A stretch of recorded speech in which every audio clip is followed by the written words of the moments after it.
edition of Pegasus Test. On today's edition, we're going over the gear we used at Finnish Brutality 2023. I got Matt here with me. He shot the RO match in Armored TST. I shot the main match in Armored TST Breacher class, and we're going to go over the gear that we used. First of all, Matt, let's start off with our rifles. Okay, I chose to go with an AUG. What'd you use? I actually went with sort of a Franken rifle. It's a bit of some PSA parts, a Anderson lower, you know, and that's kind of the main body. Yeah, and I gotta say, both our rifles functioned well. In the video series you saw me have some problems. All of them were operator-induced problems. There was no physical problems with the rifle. Had one ammunition-related malfunction, which bad ammo, nobody's fault there, and the rest were all lessons learned about operating this system that's very different operating system from that rifle right there. So, now that we've established our rifles were working just fine, Matt, what did you like best about your rifle? Actually, it just really performed well. So I've used a part of these pieces. I used a different front end, and that the old foregrip was it was horrendous. It was massive. So going through some of the the VTAC barricades and stuff, you just couldn't get it in there. So this slim line was really nice to be able to kind of get in and get into a good stable position. Overall, it just shot really well. Yeah, one of the things I noticed, you've got a compensator out on the end there, and that really did make a difference on some of the stages, especially the spinner. Yeah. You know, 8 shots, you had that thing over. Yeah. And I think that compensator had a lot to do with that. Yeah, I mean, honestly, I was super happy with it overall. But yeah, on the rifle spinner, I was ecstatic because I've never made it over that quickly. It was just spot on. Yeah, and that was an excellent stage. I think you were in the top 30s on that or something. The AUG, where it shined, was on stage 2, shooting out of the back of the Sisu. I think since it's biased towards the rear here with all of its weight, that helped with the bouncing of the vehicle to counteract it, because 15 shots I had all the bonus hits. You know, I think that was one of the quickest of anybody we saw shoot.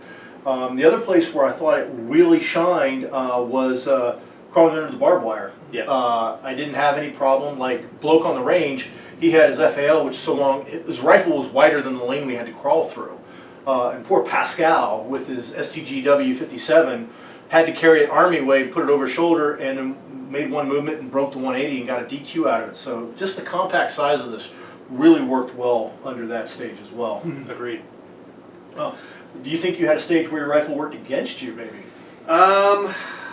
I don't know if it necessarily worked against me. I'll say, and probably everybody had it, is on the barbed wire phase. There was a lot of dust, so I was spending time, and you'll probably see it in the video, where I was actually taking time to close the dust cover and really kind of keep it up. But I mean, I wouldn't say it was really working against me. It kind of worked against everybody. Yeah, I will say the AUG here has no dust cover, but it wasn't a problem because when I cradled the rifle, it was always up towards me, so it was never down in the dirt. So yeah, I think it'd be better if it had a dust cover, but I don't think it worked against me either. Agreed. Yeah, otherwise the rifles really performed well for us, and I'll be doing a future video specifically on the AUG because this year I used it in several local competitions. I used it at Hattila, I used it at Finnish Brutality, all to learn how to get the most out of this weapon system because it has such a different manual of arms. So moving on, next we're going to talk about our pistols here. We both basically use Glocks that are not Glocks. I'm using an OZ9 version 1. If you don't know what an OZ9 is, basically it's a Glock and a SIG P320 that had a love child. It has a chassis system like a SIG 320, but it uses all Glock custom parts. And if it's made by Zev, you know it's good. And I took one of the Zev frames that are interchangeable for it, had it done up in the Finnish M05 camouflage because when in Finland, why not? Exactly. And this has performed well for me. It gave me hardly any trouble during the match. There was a point, both of us encountered this, dirt got into our pistols. At one point, my holster here, I could literally turn it upside down and dirt was just cascading out. Matt at one point was clearing his pistol and pebbles were literally coming out of it. But the gun, my OZ9, held up really well. Didn't really have any major functioning problems. Again, on one stage, I had an ammunition problem, and I know it was an ammunition problem because I cleared the pistol, I saw the empty case go out. When I released the side, I saw the new round go in, and it went click. That's ammo, that's not gun problem. So what about you, Matt? You did have some troubles there. I did. I actually had a lot of trouble. So this is kind of another Franken gun. So it's a wolf lower, Zev upper, and you know, it's kind of a mix of pieces.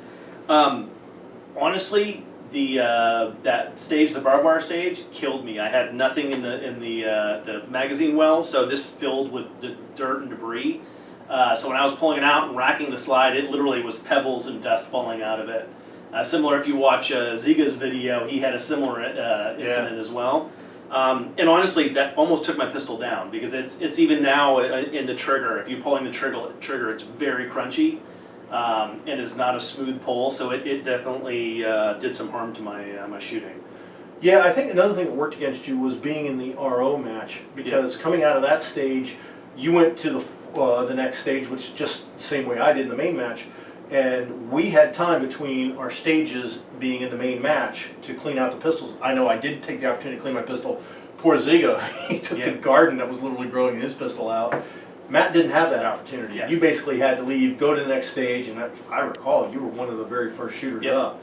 So there was no time for you to really do anything more than rack the slide and try to get as much out as you could. Yeah, the only other thing I could say is, so I replaced my original Hollow Sun from last year that was having some issues, so I replaced it with a new one.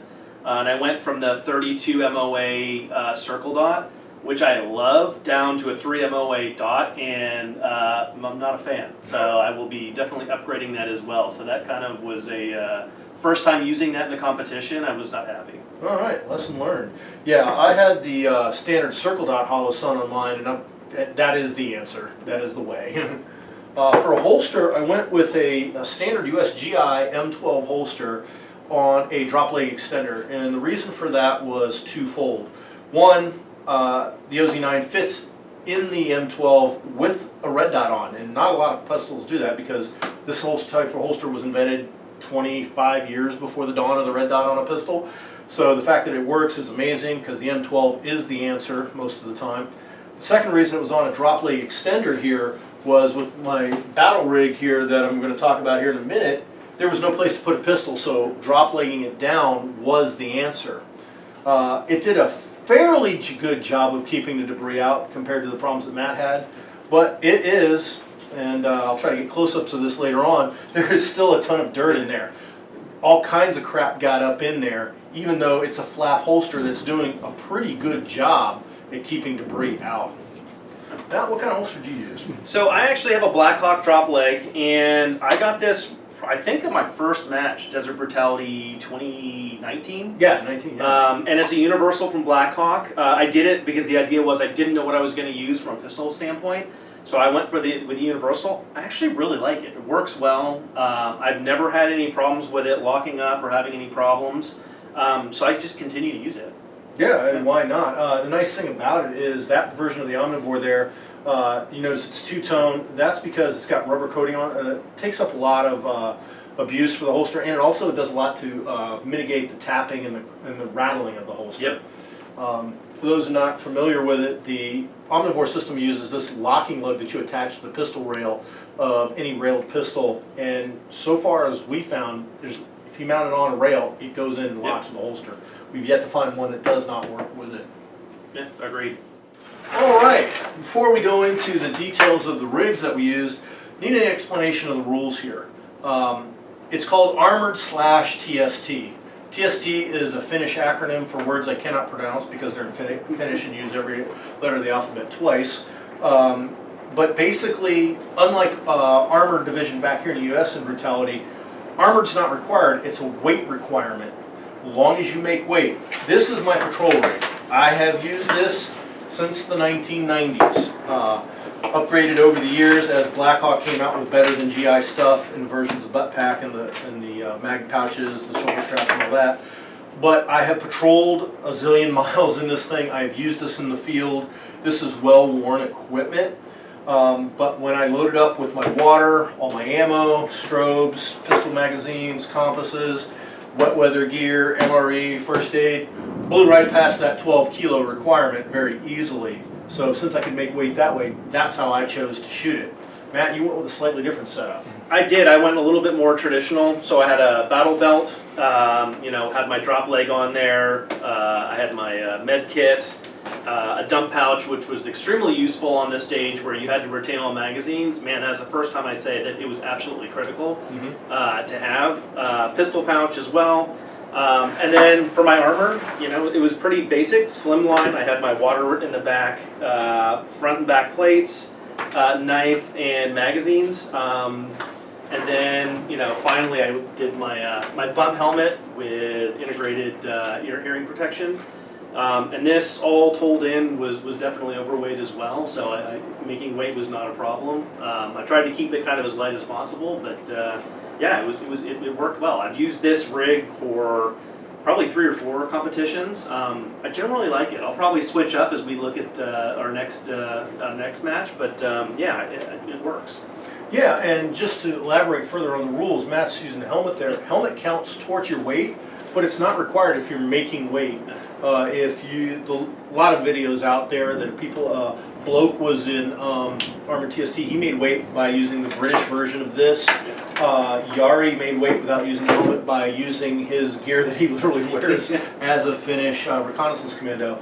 So long as you make weight, they don't care how, and they do include water, they include ammo. So all that goes together to make weight, and that's really what it is. So armored/TST definitely means something different in Finland than it means back here in the U.S. How did my rig perform?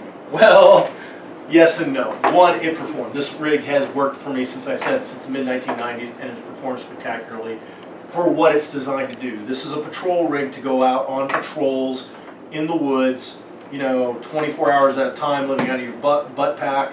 You can stretch it out to 48 if you have to. Carries a good quantity of ammo, good quantity of water, good fighting rig. Where it worked against me? In vehicles. This did not work well inside the Patria. The turret had killed me on 2 different stages. Yeah. You were there for stage 6 watching me go through it, and that turret probably cost me that stage. Yeah, I agree.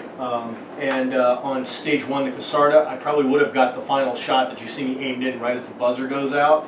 If I didn't get hung up trying to get magazines out into the rifle, I probably would have gotten that shot. So that's where it definitely worked against me. Also, despite the people saying I'm just old, even though I am, this worked against me in Breacher Stage 4 where we had to do the window vaulting. This was not helping me at all. How about you, Matt? How did your rig work for you? It actually worked pretty well. I can't say that it hindered me other than just like sheer weight is definitely weighing me down. I'm old too, so like yeah, I'm definitely slowing down. But yeah, other than that, I mean, like I said, I've used this for you know probably the last 4 years, and so I'm kind of used to it. It works generally well. I'm relatively fast. It's not hanging up on anything. The Patriot was no issues, anything like that. Getting anything out of the pistol out and stuff like that, no problems. Outstanding. One thing Matt touched on earlier that was an advantage was right here, his dump pouch. When they came up and we got there and they said that all magazines had to be retained on all stages, not just magazines, any of your gear had to be retained, I didn't panic. I resorted to the old infantryman thing of I'll stuff it down my blouse. Yeah. And that worked. It was also glacially slow. I specifically on the stage with the spinner, stage 6, I'm trying to get it down and it's catching on a fold of clothing and won't go in, and that probably cost me 5 seconds right there. And on that stage, there was just compounding thing that, you know, I ran out of time, and the dump pouch would have helped me there. No place to put it on this rig, but it would have helped if I had a dump pouch. Yeah, I mean, honestly, like I said, it definitely helped a lot. You know, it was sort of just a dump and forget motion with a lot of my changes. If you look at it as I had a mag change on stage 2, where I dropped the magazine, I went and before I finished my shots, I went down, grabbed it, and just dropped it in, and then my last 2 shots just came really quick. So I mean, there was no time lost really. Yeah, nice.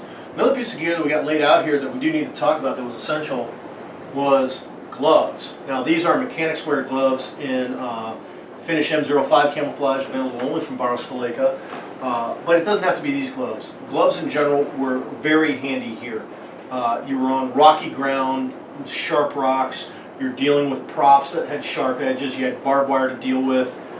Gloves made a difference, and it's a training thing that you got to train with your gloves on because the triggers feel different. If if you check out Bloke on the Range video, he even talks about on one stage to get better use out of his Browning high power, he took his gloves off on a stage. So it behooves you to train with your gloves on. And for matches like Brutality, they're essential. Yeah, agreed. I think the other one in terms of this match, and we don't have them out here right now, but both of us had the Barstolenka MO5 field pants. Yep. They have the ability to do integrated knee pads. Man, that was a lifesaver, especially on that stage 2 with those big rocks going through through the barbed wire, and a couple of the other stages. Just that was like, it was just sort of a move and forget type of scenario. Yeah, anything where you had to go prone, it was essential. Yep. The knee pads even helped me out on the breacher stages, digging the foxholes on my knees the whole time, Bangalore torpedo, crawling all the time. I mean, they were pretty essential to have. Yep, agreed. Yep. And it's a shameless plug, but I don't mind. Barstolenka makes great gear, great stuff. Go check out their store, barstolenka.com, because a lot of the stuff we're talking about here, you can find there. Yep. Matt, you got anything else you'd like to add? No, I mean, other than it was an absolutely incredible match. Absolutely. You know, I think they keep getting better every year. I can't wait for next year. Same here, same here. We hope you enjoyed this coverage of Finnish Brutality 2023. Please comment, like, and subscribe. And tune in for more match videos.